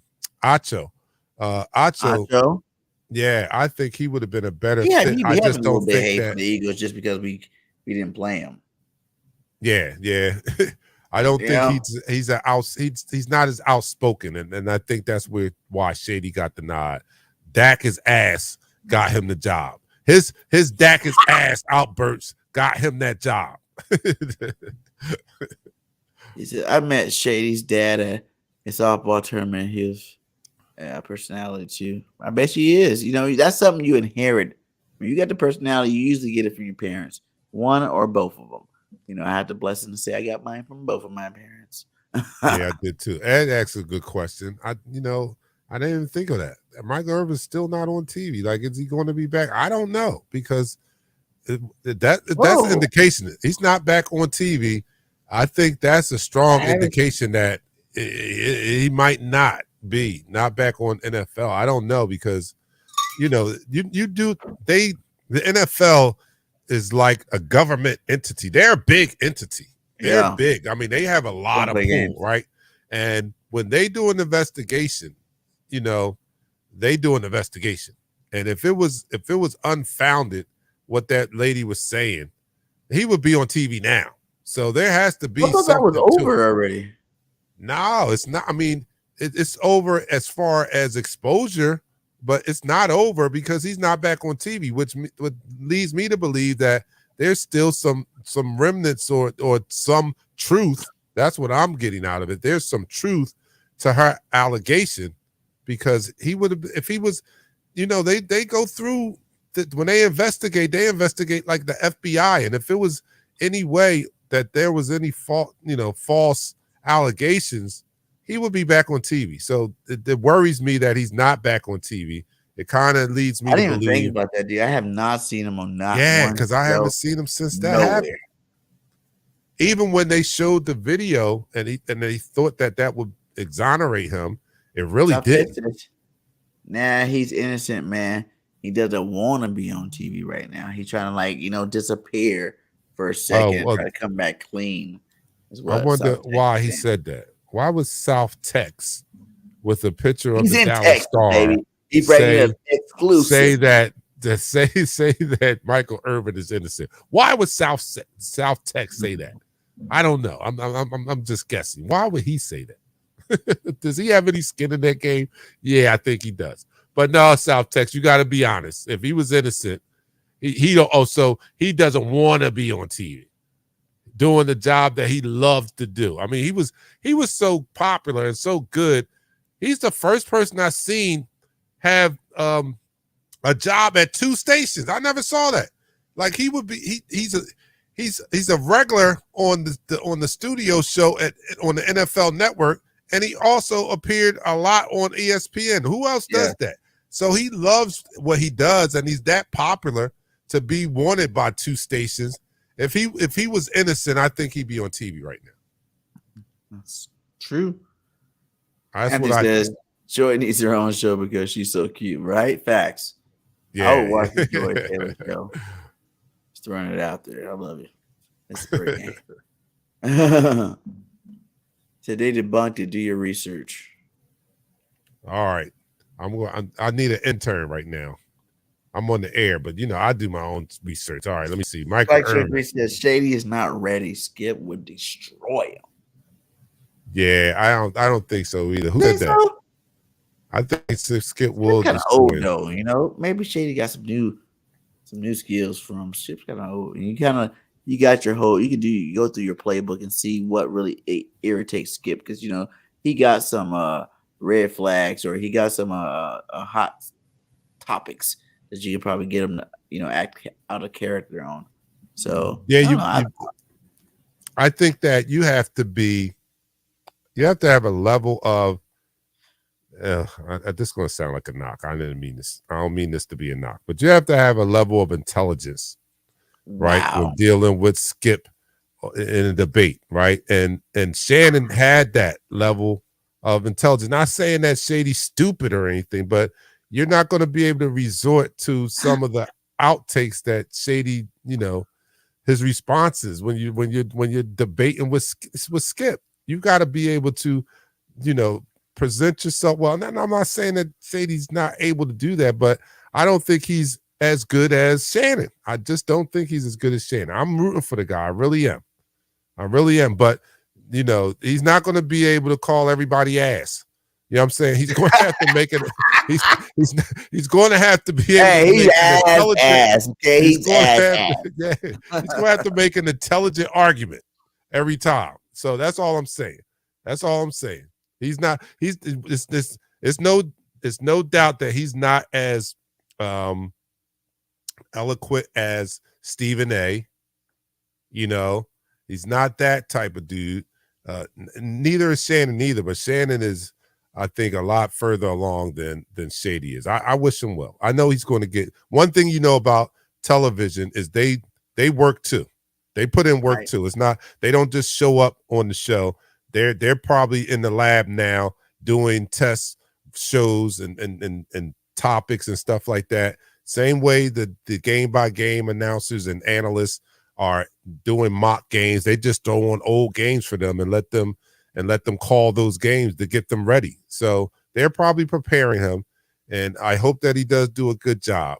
I just they got writers and stuff, because I understand what you're saying here. He's like, Skip has 50 years and Shady has a couple of years. He definitely ain't ready. Yeah, I get that. But they got writers who to help him be ready. They go tell him what to say, when to say it, and they'll be in his ear. They'll be in his ear. So best of luck for you, because that is another step for you. And at the end of the day, we, like you said, we don't have very many, reporters out there reporting, giving props to the Eagles like we really deserve. And it'd be good to see him, up his career, get a higher level in his career and be able to keep supporting us, Philadelphia Eagles, as we have this dynasty run, man. We're about to do it for a while. Yeah, that would have been great. Skip and Max would have been good. Skip and Nick Wright, but Skip and Nick Wright would have been good too. I like Keyshawn too. Well, what about Chris Carter would have been good? I think Chris Carter would have been good too. I'm really big on Keyshawn. I do like the way. Oh Keyshawn I like Keyshawn. Yeah, I like Keyshawn. He's professional with it. You know what I'm saying? Like Keyshawn played on a lot of different teams too, so he would have been nice to see. He said he better bring it if Skip start talking about karate. That shows control, so they're not going to bring up something that he's not well versed in, right? And if they do, they're going to have him prepared for it. These guys have writers and producers that are in his ear, so they're going to feed him. Don't even the best ones get fed lines and information. So, the best ones have an experience at being fed and how to take the information and decipher it very quickly on the go and present it while the show is live. That's the very good ones, because these are live shows we're talking about. We're not talking about, they're like us. We're good. When you see us on here, when you see me and BG, we're good. Right. This is live. We don't have a producer. We got no producer. We freestyling out here. We freestyling. No teleprompter prompting me what to say. It's coming straight freestyle. We like Jay-Z and Biggie. We freestyling out here. We writing this stuff down while we in the booth. We like Eminem and 8 Mile, man. I'm like, yo, come on, man. Jay Will. They said that a lot of people like Jay Will. They said Jay Will, but I don't know if he can. Oh, Jay Will is good. I like Jay Will too. Jay Will is really good, and Ryan Clark is good too. I like Ryan Clark. Yeah, Clark. Shout out to my frat brother, Ryan Clark. You got same school? No, we didn't go to the same school. We're the same frat. Man, like, what? You know, all right, Clark? Rogue says that's a good survey. Who is the best offensive lineman on the Eagles? I would definitely say Lane Johnson, Kelsey, and Landon. Going to be between those three. Mulata's no slouch. The entire starting, we have a good problem on our hand when we're having a debate like this, and the three people that we are debating are like the best in the league. That's a good problem to have. We're arguing about three guys that are like in the top three in their position in the league, and they're all on our offensive line. And then the third one that you can throw in is probably going to be a Pro Bowler this year. He was on his way. He had a little slower year, but the year before that, he was well on his way. And I think he'll be back to that form this year. So now we're talking about possibly 4 All-Pro, definitely Pro Bowlers. They're going to make the Pro Bowl. You know what I mean? So, hey, that's a good problem to have. That's a good problem to have. And that's why when we look forward to this year and the fact that we have Swift being added to that, and they're the reports out of OTAs is they love him. They love him in there. And his receiving ability, I think, has been underrated somewhat. So he's going to be able to do those things that we saw Gainwell do late in the playoff run, because they unleashed Gainwell in the playoff run last year. We didn't Gainwell that we saw in the playoffs last year. We didn't see that in the regular season. It was almost like this was the secret weapon that they unleashed on the teams in the playoffs. Gainwell was getting more touches, he was getting more passes out the backfield, and he was making the most of them. And Swift has that same ability. So now it's a scary offense. It is a very, very scary offense. Yeah, that's all facts, man. All facts. Look at South Texas. You got a good one. I think we both should answer this one. I like this one, South. I like this one. He said, I got a real question, BG. If you could swap any player for the NFC East to improve your Eagles, who would you bring along? Oh, we could swap any player. I know you guys want me to just say it. I know you probably like Parsons and Reddick together would be unstoppable. Yeah, it would. Facts. Oh, Lord, if Parsons and Reddick together would be unstoppable. I think that's like the easy pick. That's the easy pick. But who would you swap them for? Oh, yeah, you got to swap. So you mean you got to swap. I'm not giving out Reddick, so I guess that one don't work anyway. Unless you want to go not giving out Reddick. Nolan Smith for Carter. I mean, for Parsons. You know, yeah, I would do that in a heartbeat. I would do that, baby. He got the heart of an animal, baby. He be out there doing the same thing. Swap. Oh man, let's see a swap. Josh Sweat. I'll give y'all Josh Sweat for. I'll take Parsons for Josh Sweat. Is that a fair swap though? It's not. I mean, who is a fair swap? I mean, you would have to give up Reddick if you. Okay, I got one. Would you give up Slay for Diggs? Slay for Diggs. Now you're bringing Alabama to the Alabama family again. You adding another piece to that puzzle, and Diggs. Ooh, that's a good one. I think we found one. Because I would do Diggs for Slay, and I love Slay. Don't get me wrong, but that would be. Yeah, I like this. I like that comment even better. Rogue's comment. We don't have to swap Michael Parsons for anybody. When his rookie contract runs out, he's going to be an Eagle anyway. He wants to be an Eagle. So that is Tex, he's going to be here anyway. So we're not going to have to swap him. As a matter of fact, when his rookie contract is over, he's going to call Howie. Howie's not going to have to call his agent. Yeah, he's going to call Howie Facts and be like, "Yo, I'm free now. I don't have anything on my calendar. Let's do lunch." He's already at our games. He's already in Philadelphia, showing up for other teams. He's already as the jinx. Every jersey he had on was. They lost in the playoffs, so I don't want to wear Eagles jersey. Don't wear Eagles jersey. Forget that, man. I like that. He said Swift or Saquon. I would do that too all day.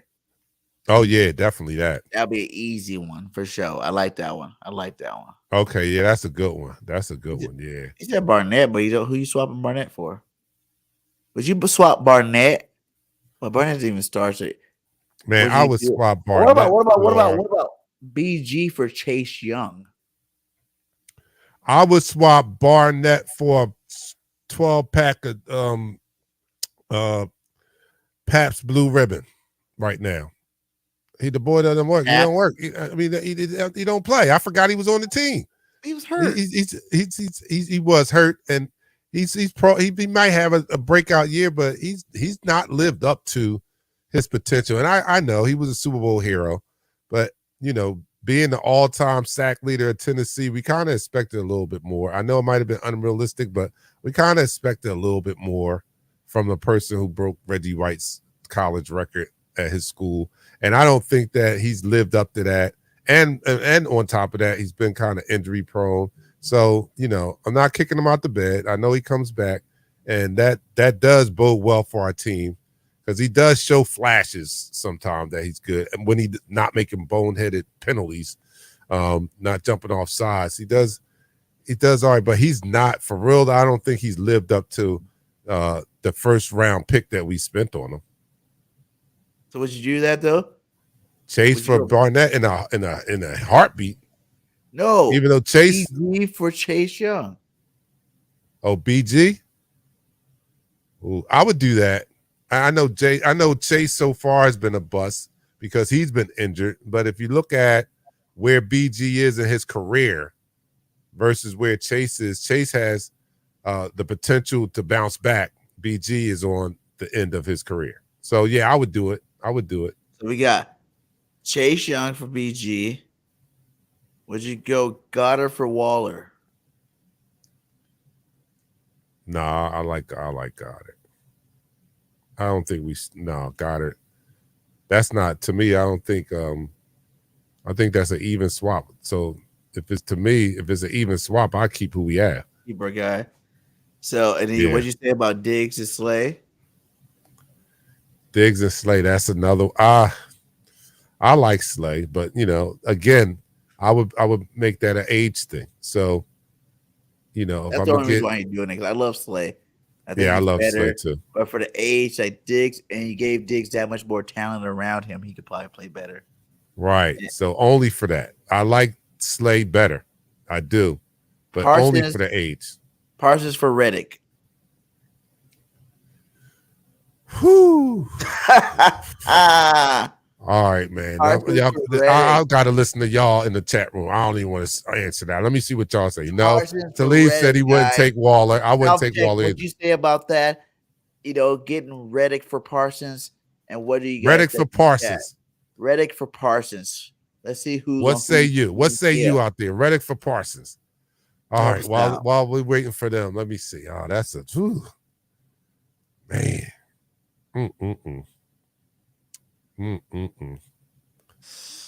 Oh, that's a tough one. That's a tough one, man. Ooh. That's a flip a coin. Keith Slade Diggs too small with a big name. Okay, I like that one. Keep Slide Diggs too small with the big name. Eagles don't need a safety. Reddick over Parsons all day. Somebody jumped out there and said it. Reddick over Parsons all day. So look, another person backed them up, keeping Reddick. Look, Richard Boo says keeping Reddick. No, keep Reddick. Eagles land is the only one that's going contrary. He says he take Parsons only because he's younger. Oh, and with the team that we would have, if Parsons was on our team, whoa! Talk about he'll have 35 sacks in the season. Yo. Ed Clinton says Parsons and Reddick swap is even, not making us better. And I'm along the lines with Ed. I'm kind of closer to that. But is it really even though? I'm closer to it being even than, and if I'm going to give a nudge, I probably would give it to Parsons. I'm going to give anybody a nudge. I probably give the edge to Parsons. But to me, it's really close. It's really close. About what he did last year, Reddick was better. Overall. Yeah, Reddick was better last year. And I think that's what closed the gap, because prior to last year, it would have been Parsons all day, right? Thanks. But what Reddick did last year has kind of closed the gap. It's almost like I think it was disrespectful that he wasn't mentioned as defensive player of the year, like in that conversation, at least in the conversation, because they had Parsons there, and I think Reddick's number was very comparable to Parsons' numbers last year, if not better, right? So it's more even than not to me. And if it's even, then I go to the age. I will go to the age first. Okay. And but it's so even. I would just keep Reddick. I would just keep. What about Landon for Zach Martin? No, I definitely keep Landon. Definitely based on the age. Landon's only in his third year. Are you kidding me? I would definitely keep Landon. We don't need y'all can have that. I'll keep Landon over that. Well, I'm just trying to think, what other positions does someone else have a better person than us? Yeah, because first we have to the first struggle is finding players to swap. Yeah. Because we are, I mean, and you have we talked about a pre-show. You can put it up there, like the players that are the best at their position. Let's right? see. Let's go offense first. It says Mahomes, Chubb, Adams, Kels, Williams, Martin, and Humphrey. That's on the offense. The best position at every, best player at every position. And I think you can argue on this one. You could definitely argue the Trent Williams, Lane Johnson. You can argue Zach Martin, the Zach Martin, Dickerson, and you might even be able to argue the Humphrey and Jason Kelsey. And you're definitely arguing Patty Mahomes, because I'm a Jalen Hurts #1 guy myself. So I'm arguing. Now look at this. This is very debatable list. Nick Chubb, best running back in the league. I don't know if I give him that either. I don't. What are you guys saying? Where do you see the flaws at? Yeah, where do you see the flaws? All these guys are arguable. The only one I wouldn't argue is Kelsey and Adams. Yeah, I would give them that.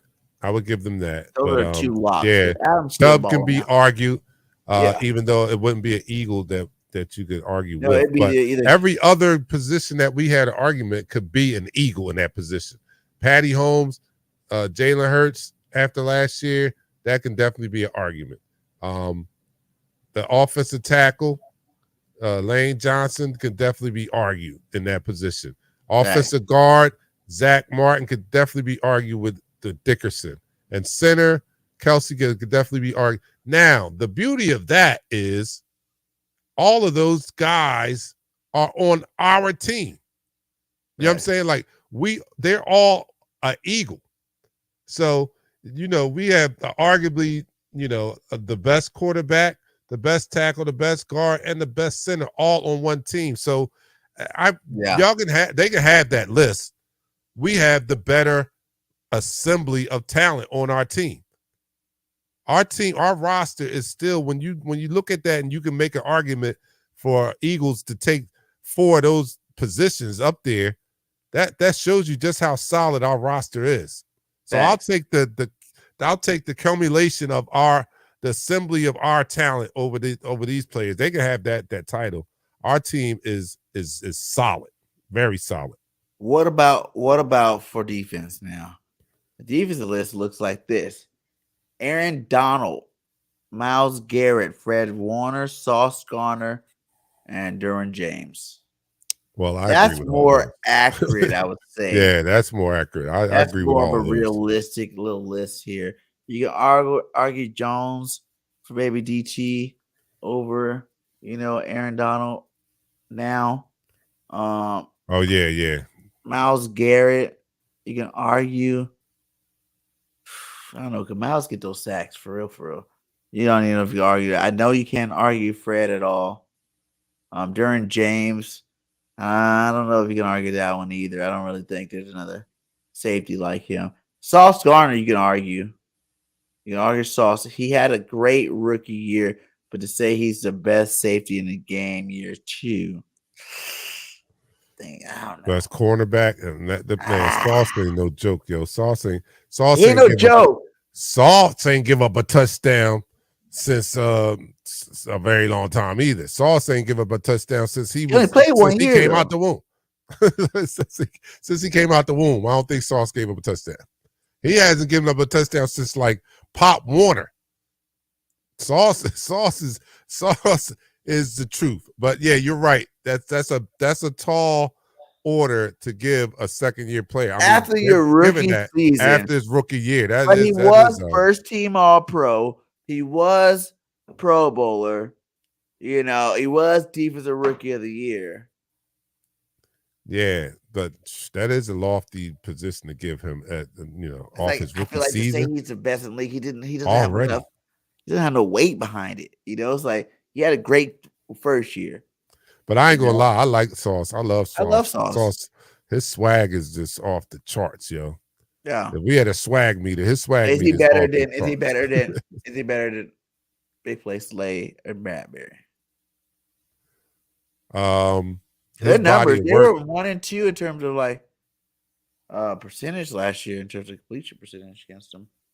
So I'm like, Yeah, I think Slay had a good year. Slay had a great year. I think they, last show we had, then we put up there and made an argument that they had Bradbury too low as a cornerback when they had the top corners up there. They had Bradbury like number 10, and I was like, I think it's a couple players that he might have. On this one, they're saying Sauce and Reed is better than Ramsey and Howard, and also better than Diggs and Gilmore. And Slay and Bradbury comes in 4th. All right, so Sauce and Reed are legit. I'll give them that. I don't know if they're number 1, but they're legit. All right, so every other, are they legit or is Sauce so legit? Reed just kind of Sauce is definitely legit. But what I mean is they played together, right? Yeah, they played it. So the point I'm getting ready to make is every other tandem that they have rated higher than our Eagles tandem they're projecting. You know what I'm saying? Because Jalen Ramsey hasn't played opposite of Xavier Howard. Trayvon Diggs, Stephon Gilmore has not played with Trayvon Diggs. So they're projecting. We don't know how that tandem is going to hold up, So our Darius Slay and James Bradbury, to me, should be rated higher because we know what they did. We've seen them play together. Facts. You know what I'm saying? And they were the best duel. Right. And they were the best duo last year. So yeah, this is, I understand it's a projection, but to me it's a little bogus because we have a proven tandem here that we've seen in action, both of them being all pros or pro bowlers on various lists. And they are just projecting that these other tandems are going to duplicate the success they had on separate teams. Yeah, in fact, if you had to redo this, I would go us 1, Sauce 2, and then you can go. And then you can start with the Jalen Ramsey and all that stuff. Yeah, that's what I would think. Route. Yeah, for sure. I agree with that one. So, yeah, man, we don't really have too many defensive players that you can say right now is number 1 at their position besides the cornerback. But wait till you see it. Wait till they get a load of us. Wait till they get a load of us. Whoever comes out being the best Jalen, Davis, whoever ends up being that best DT, I think that's going to be the best DT in the game after this year. I even see Donald kind of like not as, the same the last year. It doesn't seem like he still has dominant. I know the team was hurting. And, they're missing some people out there, but I don't feel like he's as dominant as he was then, too. Here's another one on these lists I've seen, too, that was nice. And it was Hassan, top 10. Oh, the top 10. Top edge rushers rankings. So we got... Yeah, and go ahead. Desarius Smith and Myles Garrett. You got Lawrence and Parsons, and then you got Hassan Reddick, Sweat, and BG. I like that. I think they gave us a little. Actually, I think they were a little generous. Brandon Graham did. Yeah, they gave us 3 players. Brandon Graham did live up to. He had an outstanding year last year, first time in double-digit sacks, and that was all not based on, but it was a large part of that is because of the defensive line rotation that we had, kept him fresher at late stages in the game. And he's still, even at his age now, he still has a high motor, as they say, right? Even at his advanced age, Brandon Graham still has a high motor. And the only reason why he has a high motor is because he doesn't play as many snaps as he used to when he was a little younger. And that both, that's great for where he is in his age and his career. That actually preserves his body. He doesn't have to play 45, 50 snaps or anything like that. He's around the 20 to 30 snap range. That's good for him. That keeps him fresh. So that's great. Josh Sweat, I'm looking for him to have a breakout year. And his year wasn't bad last year, but I think was he injured? Wasn't he injured? Yeah, 11 sacks. Oh, yeah, 11 sacks. All right, Josh. Yeah, he was 1 to 5. Yeah. Josh had a great year last year.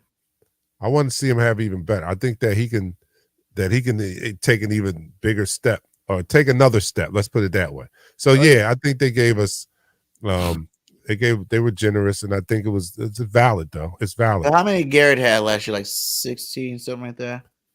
Yeah, then you got Hassan having that many. Parsons had like 14, something like that, right?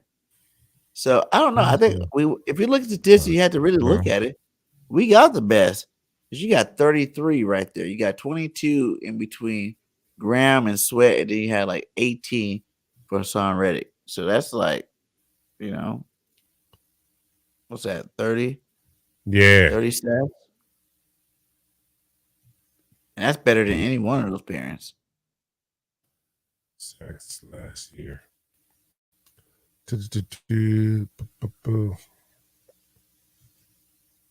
Reddick, Brandon Graham, Hargrave. Oh, here we go. Sacks. 16, 11, Sweat, 11. Oh, yeah. Yeah, we got like 30, almost 40 sacks amongst them three. Yeah. So, yeah, that's legit. Yeah, that's legit right there. Yeah. Yeah, we're definitely number 3. That's legit. And you have to, and because of the two. You argue number 1. Yeah, arguably number 1. Yeah. Because you put that together there, and that's damn near 40 sacks on that. Yeah, we should have been higher than that. I walk back my statement there. They weren't generous. They were actually disrespectful. Disrespectful. I'm sorry. I'm sorry. I misspoke. Twisted Jigger said, "You mad because you couldn't get to the quarterback? Did Purdy start or not? We bullied them whiners. Something you couldn't do." Yeah, that's right. Y'all couldn't even handle. Y'all couldn't handle the 49ers. We had to take care of that business. The Niners still don't got a quarterback, guys. Like, we took out 2 of them. And it's not because, like they said, it's not like he tripped on the way to the game or nothing. He played the game and started with quarterbacks, and we destroyed them. Yeah, we destroyed them. We're going to do that to quarterbacks all year long to get used to stuff like that. Yeah. 20 sacks this season. 20 sacks. I'm with that. Greg. I'm with that. I'll be down with that like 4 flat tires. I do think the Eagles could still break the record this year. Did y'all handle the Chiefs though? What? No, no, because they didn't get to the. Oh, I'm sorry. Oh no, y'all didn't get to the Super Bowl. Y'all didn't get to the Super Bowl. Y'all didn't get a chance. So y'all didn't get a chance. We could have. We were one play away. Let's just say that. Let's say one play away. Yeah, we can. And y'all won't get to that level this year either. One of your former players, an analyst on ESPN, Chris Canty, even predicted that you guys are. He's a former Cowboy. He predicted that the Cowboys won't even make the playoffs. That's huge. That's huge. Did we get a new kicker? We got a new punter, right? We drafted a punter. We picked a punter up or something. I think Legatron, and he's a kicker too, though. Oh, okay, all right. That's what I'm hoping that we keep him. Because I've seen enough from Sipples. He had 1 good year. He wasn't that great since then. I think he was hurt last year. Yeah, he was horrible. So why not give this young guy? I heard that he got a leg, but he's not that accurate. But that's why you got practice. Like let this guy practice with some NFL coaches and see what they can do. And he was like, I watched some of his highlights. He was putting it where he needed to be a lot of the time. What I'm saying? A lot of the time. And the fact that if our kicker does go down, then he can kick. And he kicks field goals also. But we definitely need to improve on the special teams, and a part of that is the punting, man. That we that was horrible. That was another dagger in our hearts in the Super Bowl, giving up that long return. Those 3 plays, if I could have back the Jalen fumble, that 6 points right there, that long return, and the holding call. Those, if I could get either, I think if we get either one of those plays back, we win the Super Bowl. Super Bowl champions. Even out of those 3, just give me one of those plays back, and we win the Super Bowl. I love Elliott, man. Elliott's good. I love him. Jalen There's never lost. gonna be another Akers, though. I feel like we're never Oh, gonna have another no, yeah. Akers. Yeah, because Akers was that dude, man. I think I love Elliott, man. Are you kidding me? Elliott was the catalyst in starting that run in the Super Bowl year. When he hit that game-winning field goal against the Giants, we were off and running. I don't think we lost another game for weeks. Like, I think we might have rattled off like 9 wins after that or something like that. I might be wrong, but it was that game that started the momentum. And I remember that distinctly. I think Eagles Talk we were in our second year and we were doing tailgates. We were broadcasting live from tailgates, and we were actually at the stadium for that game. And it was early in the season, so it was great weather. It wasn't cold. It was great weather. And I remember distinctly being with a tailgating club, and then their tailgate was spectacular. It wasn't like 4th and Juin, but it was spectacular. They had DJs, big screen TVs, like 5 grills going, and they bragged about they had their own podcast, which was us. We were a podcast, so we were there, and it was almost over. We were about to do the post game, and while we were going on the air, he kicked the field goal. So you heard the reaction of everybody, because everybody at this tailgate, at least like 85% of the people at the tailgate didn't go into the game. So we had about 50 people sitting in the parking lot watching 2 big screen TVs, and the reaction was live, and it was tremendous. And that was the start of the momentum that took us on a Super Bowl run. So I love Elliott. Love him. Facts. I love Elliott, man. He's good stuff. I guess last thing we got to talk to about this, shout out to all you guys still with us. We have been at 50 up in here, almost to that 2-hour mark, and it's been nothing but fun. We love this show. I love doing this with the Dark Knight. We're going to keep bringing you State of the Eagles as many times as we can throughout the year, because, what I'm saying, we want to be one of the best Eagles podcasts on YouTube. So we're going to keep bringing that fire. But the last one, I would say the Devontae Smith charity softball game happened. I think Smitty's team won 12-5 or 4. Correct me on that one. But did you get a chance to hear anything about this one? I seen Jalen out there grittying. That's the only thing I saw. Yeah.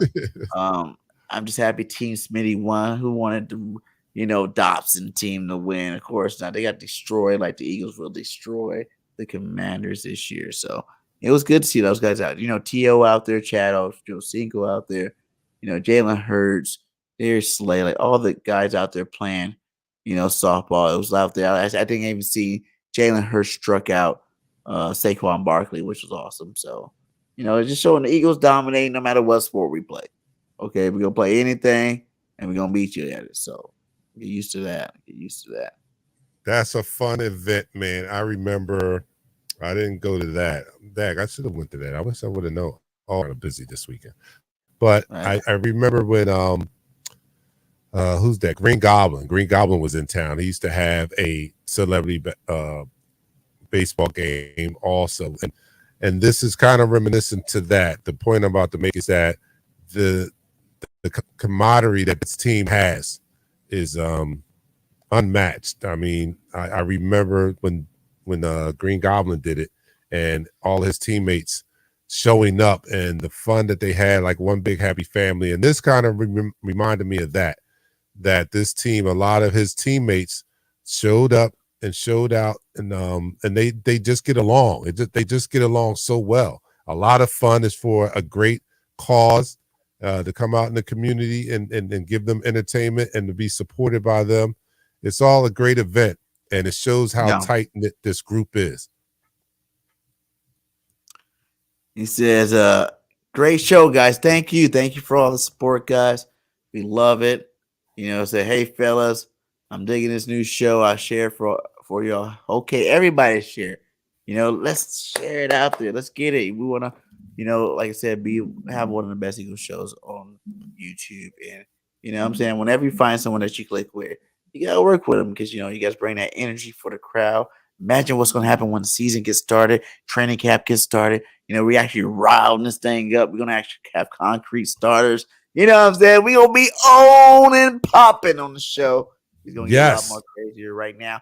Like you said, this is our off-season show. You know, just keep bringing you, casual Eagle talk with a little twist. And we definitely going to get better just the more closer we get towards the season. So keep hanging out with us. You know, share it. Everybody share it with everybody. And let's get this platform growing. Let them know we coming. We the Biggie and Jay-Z of this thing right here. Freestyle off the top of the dome. Coming to y'all live. Yeah, for real though. We appreciate the support. And tell your friends about us. Tell your friends about this. The State of the Eagles, BG31 and your man Dark Knight. We're gonna get out of here though. We didn't talk. All right, guys. We love you guys, man. Fly, Eagles, fly. Till next time, this BG, that's Dark Knight, and we out. Peace.